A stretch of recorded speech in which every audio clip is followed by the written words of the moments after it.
নমস্কার বন্ধুরা, SB academic সেন্টারে প্রত্যেকটা ছাত্রছাত্রীকে স্বাগত। তো দেখতে পাচ্ছ আজকে আমি দশম শ্রেণীর জিকে পাহাড়ির এই বইটা সলভ করাচ্ছি। খুবই গুরুত্বপূর্ণ বই জিকে পাহাড়ির ডক্টর সুভাষ বিশ্বাস। এই বইটা সলভ করার জন্য প্রচুর ছাত্রছাত্রী কিন্তু আমাকে রিকোয়েস্ট করেছে। তো দেখতে পাচ্ছ এবার আমি চ্যাপ্টার 8 সলভ করাচ্ছি। এই চ্যাপ্টার 8 সলভ করার জন্য প্রচুর ছাত্রছাত্রী রিকোয়েস্ট করেছে যে স্যার আপনি চ্যাপ্টার 8টা সলভ করে দিন। উত্তর ঔপনিবেশিক ভারত ও 20 শতকের দ্বিতীয় পর্ব। দেখো এই যে চ্যাপ্টার আছে, এই চ্যাপ্টার থেকে যে প্রশ্নগুলো আছে, এই প্রশ্নগুলো টু দ্য পয়েন্ট আজকে আমি সুন্দর করে সলভ করে দিচ্ছি। সম্পূর্ণ ভিডিওটা দেখতে থাকো, চ্যানেলের সঙ্গে যুক্ত থাকো, চ্যানেলটাকে সাবস্ক্রাইব করো, সমস্ত বন্ধুদের মধ্যে শেয়ার করো। দেখে নাও ফটাফট করে সলভ করছি। দেখো লাস্ট চ্যাপ্টার আমাদের প্রচুর ছাত্রছাত্রীর রিকোয়েস্টে কিন্তু এটা সলভ হচ্ছে। প্রথম প্রশ্ন বলতে ভারতের লৌহ মানব কাকে বলা হয়? তোমরা জানো বিয়ের আনসারে সর্দার বল্লভভাই প্যাটেলকে বলা হয়।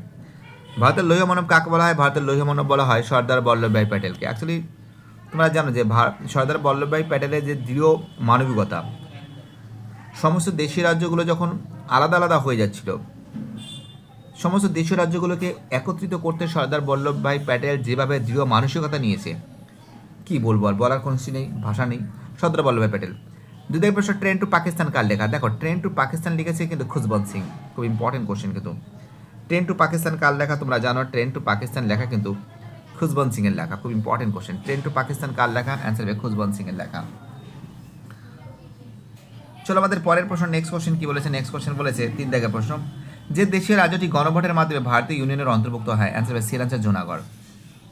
যে দেশীয় রাজ্যটি গণভোটের মাধ্যমে ভারতের ইউনিয়নের অন্তর্ভুক্ত হয়? অ্যান্সার হবে জুনাগড় হবে। 4 প্রশ্ন, ভাষাভিত্তিক গুজরাট রাজ্যটি গঠিত হয়? তোমরা জানো অ্যান্সার হবে শ্রীলঙ্কার 1960 সালে। ভাষাভিত্তিক গুজরাট রাজ্যটি গঠিত হয় কত সালে? ভাষাভিত্তিক গুজরাট রাজ্যটি গঠিত হয় কিন্তু 1960 সালে। তো দেখতে পাচ্ছ প্রত্যেকটা প্রশ্ন খুব সুন্দর করে তোমাদের সামনে আমি তুলে ধরেছি অসাধারণভাবে।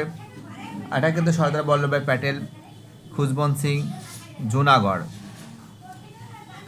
চলো আমাদের পরের প্রশ্ন 4 প্রশ্ন কি বলেছে? নেক্সট কোশ্চেন 4 প্রশ্ন বলেছে, ভাষাভিত্তিক গুজরাট রাজ্যটি গঠিত হয়? তোমরা জানো ভাষাভিত্তিক গুজরাট রাজ্যটি গঠিত হয় 1960 সালে।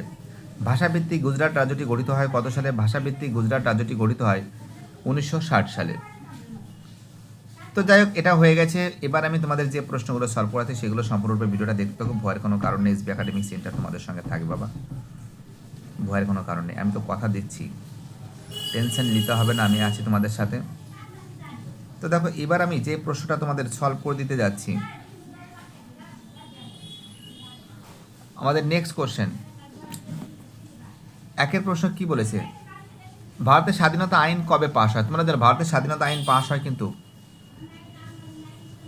ভারতের স্বাধীনতা আইন কত সালে পাশ হয়? ভারতের স্বাধীনতা আইন পাশ হয় কিন্তু 1947 সালের 18 জুলাই। আর ভারতবর্ষ স্বাধীন হয় তো 1947 সালের 15ই আগস্ট। এটা তোমাদের মাথায় রাখতে হবে, কোনটা কি লিখতে হবে সেগুলো কিন্তু মাথায় রাখতে হবে। বুঝতে পারে কি বললাম? তো আমরা একটা কথা বলতে পারি যে এই যে প্রশ্নগুলো আছে, 2 প্রশ্ন, ভারতের স্বাধীনতা লাভের পর গুরুত্বপূর্ণ কোন দেশীয় রাজ্যটি ভারতের যোগ দেন? অ্যান্সার হবে হায়দ্রাবাদ, জুনাগড়, কাশ্মীর। তোমরা একটা কাজ করতে পারো, তোমরা এখান থেকে হায়দ্রাবাদ, জুনাগড়, কাশ্মীর যেটা আছে, তোমরা জুনাগড়ের কথা উল্লেখ করবে। জুনাগড়টা সব থেকে বেস্ট হবে। হ্যাঁ 3টেই ছিল, এটা ঠিক মানতে হবে। হায়দ্রাবাদ, জুনাগড়। কোন দেশীয় রাজ্যটি ভারতের যোগ দিতে অস্বীকার করে? জুনাগড়টা লিখবে। জুনাগড়টাতে তো একদম অস্বীকার করে, তাও তো কাশ্মীরের রাজা হরি সিং তো ভারতের সঙ্গে যুক্ত হওয়ার জন্য। আচ্ছা লিখবে জুনাগড়। বিদেকের প্রশ্ন, ঠিক বা ভুল নির্ণয় করো। বিদেকের প্রশ্ন, ঠিক বা ভুল নির্ণয় করো। খুব খুব ইম্পর্টেন্ট কোশ্চেন। ঠিক বা ভুল নির্ণয় করো। দেখো এখানে কি প্রশ্নগুলো বলেছে। ভারতের সেনারা হায়দ্রাবাদ অভিযানের অপারেশন পোলো নামে পরিচিত। ভারতের সেনাদের হায়দ্রাবাদ অভিযান অপারেশন পোলো নামে পরিচিত, এটা ঠিক আছে। পরের প্রশ্ন, পূর্ব পাকিস্তান থেকে আগত সর্বাধিক উদ্বাস্তু আশ্রয় নেয় আসাম ও ত্রিপুরা রাজ্যে। দেখো আসাম, ত্রিপুরা, পশ্চিমবঙ্গ এরকম প্রভৃতি রাজ্যে অংশগ্রহণ করছে। এটা ঠিক আছে, খারাপ না, ঠিকই বলেছেন, পুরো পারফেক্ট আছে। আর একটা প্রভৃতি দিলে আর একটু ভালো হতো, এখানে ওয়েস্ট বেঙ্গল ও যুক্ত ছিল এর সাথে।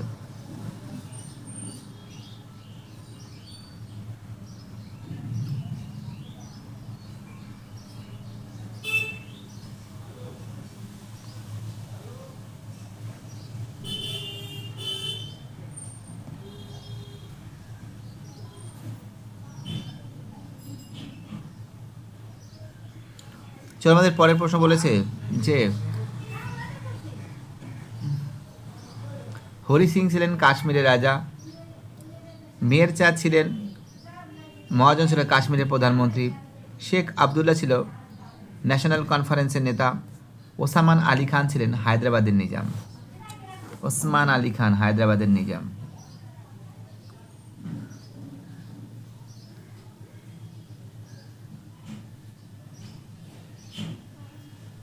ওসমান আলী খান কিভাবে হায়দ্রাবাদের নিজাম হবে?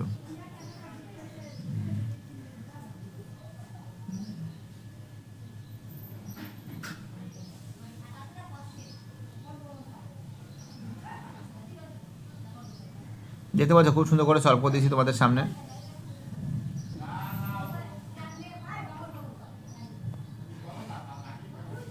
এবার এই যে প্রশ্নগুলো আছে হায়দ্রাবাদ, কাশ্মীর, এই ছবিগুলো তোমরা তো দেখেছো, এটাকে আমি বুঝিয়ে দিয়েছি, করিয়েছিও। এবার দেখো এখান থেকে যে প্রশ্ন আছে শূন্যস্থান পূরণ করো। হ্যাকের প্রশ্ন, স্বাধীন ভারতের শেষ গভর্নর জেনারেল ছিলেন আনসার চক্রবর্তী রাজা গোপালচারিয়া। স্বাধীন ভারতের শেষ গভর্নর জেনারেল কে ছিল? তোমরা জানো স্বাধীন ভারতের শেষ গভর্নর জেনারেল ছিলেন চক্রবর্তী রাজা গোপালচারিয়া। 2 জায়গার প্রশ্ন, প্রান্তিক মানব গ্রন্থে ফুটে উঠেছে বাঙালি উদ্বাস্তুদের আগমন।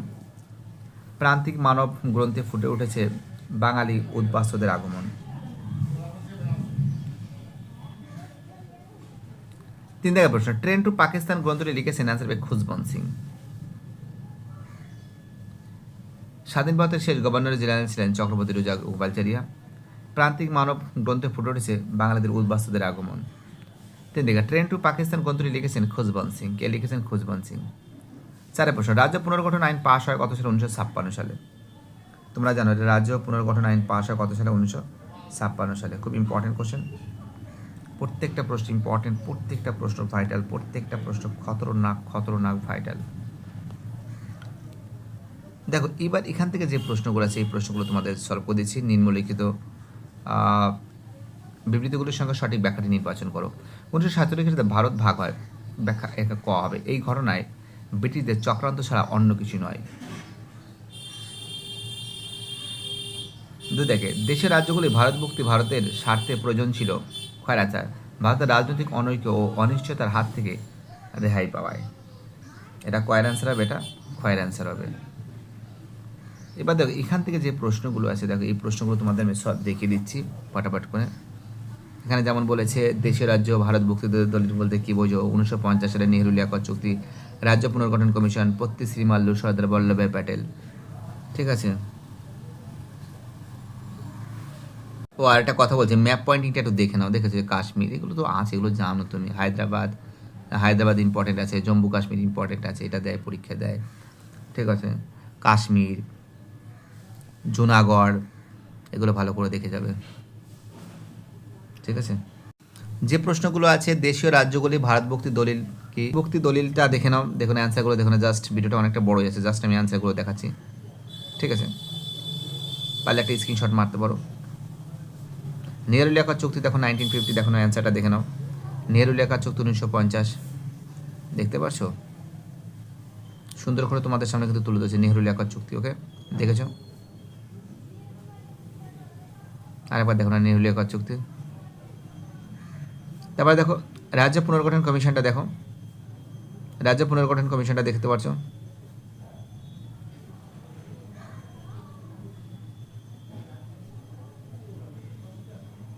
রাজ্য পুনর্গঠন কমিশনটা দেখতে পাচ্ছ খুব সুন্দর করে। পত্তি শ্রীমাল্লুটা দেখে নাও।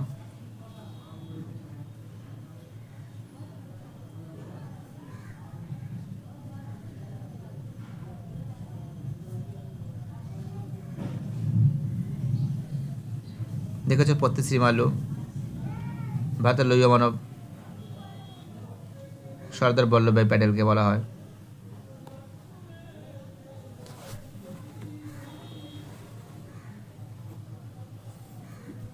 দেখেছো তোমরা? আর প্রশ্নমান যেটা আছে, জুনাগড় রাজ্যটি কীভাবে ভারতের অন্তর্ভুক্ত হয়? পেজ নম্বর 116 থেকে 117 নম্বর পেজ দেখাচ্ছি তোমাদের আমি। তো দেখতে পাচ্ছ পেজ নম্বর 116, জুনাগড় রাজ্যটি তোমার কোনো সমস্যা নেই, এখান থেকে লিখবে, এখান থেকে এতটা লিখবে, লেখার পরে ঠিক এখান থেকে, তো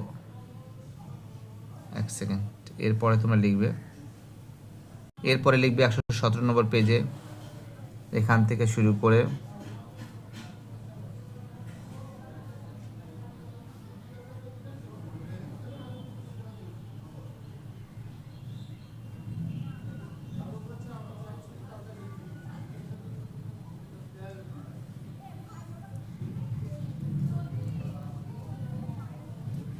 এতটা লিখবে।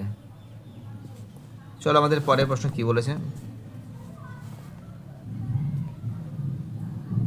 নেক্সট কোশ্চেন বলেছে কাশ্মীর সমস্যা, পেজ নাম্বার 118, এবং তার সঙ্গে না, কাশ্মীর সমস্যার আগে একটা আছে উদ্বাস্তু সমস্যা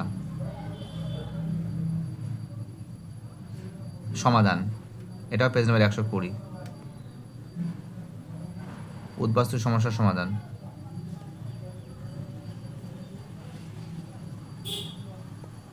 এই যে উদ্বাস্তু সমস্যার সমাধান, তাই তো? দেখো উদ্বাস্তু সমস্যার সমাধানটা এটা, এখান থেকে শুরু করে এতটা লিখবে, এবং তারপরে এখান থেকে শুরু করে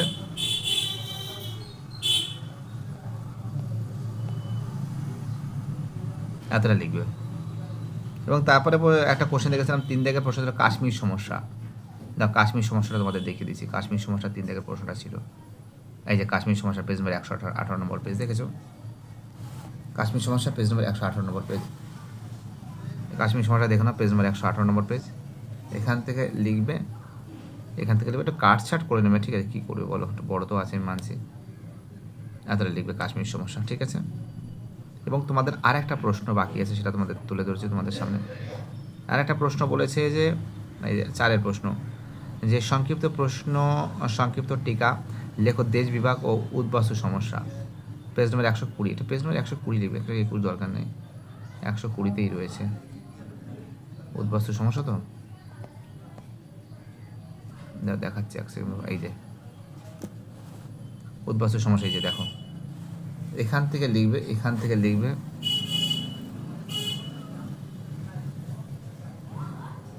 এতটা লিখবে,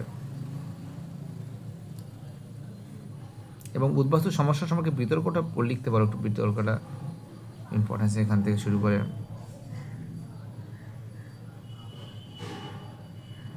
এতটা। তো দেখতে পাচ্ছ খুব সুন্দর করে তোমাদের সামনে তুলে ধরেছি, বাইটারা সবাই ভালো থাকবে।